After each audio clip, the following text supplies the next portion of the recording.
I'm Lawrence Flegg.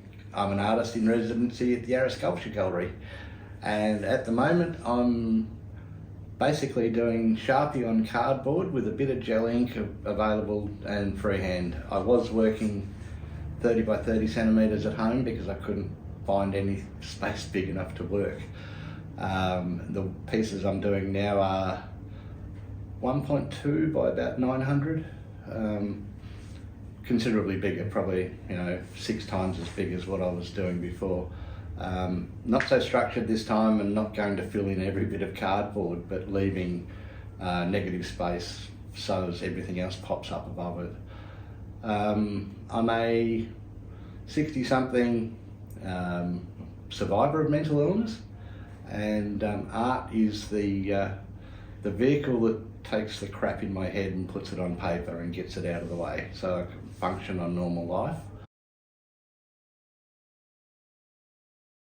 The residency experience has been amazing. I've met some other amazing artists. I've worked with some people which I've never done before. It's usually a private practice.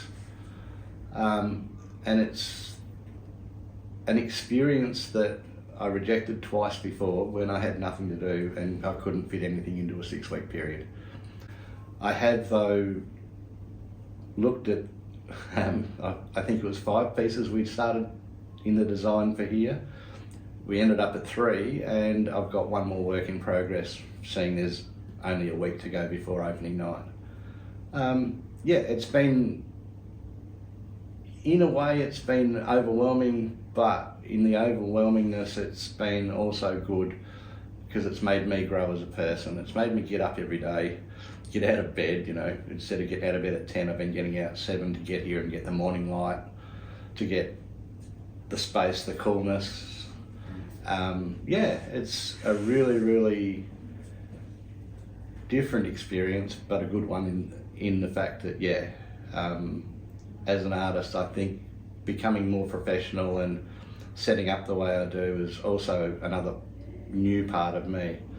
I've had to look at the other side of art instead of just doing it. You've got to look, you've got to promote, you've got to, you've got to sell, you've got to make it look like you're professional, even though sometimes you're not. I'd really like to thank Andrea from Yarra Sculpture Gallery, Phil from Arts Access, my mentor Alistair Carl, my favourite person from Arts Access. He's a bit of a clown like me. He knows how to kick me up the bum, and he knows when to push and when not to. Arts Access have been the vehicle through the NDIS, which was the Brotherhood of St Lawrence. So that vehicle is one I hope to ride for a long time yet.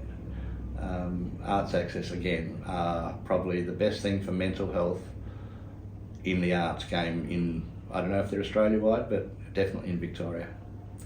On that, I'd like to say thank you to everyone else, and yeah, it's been a pleasure working here.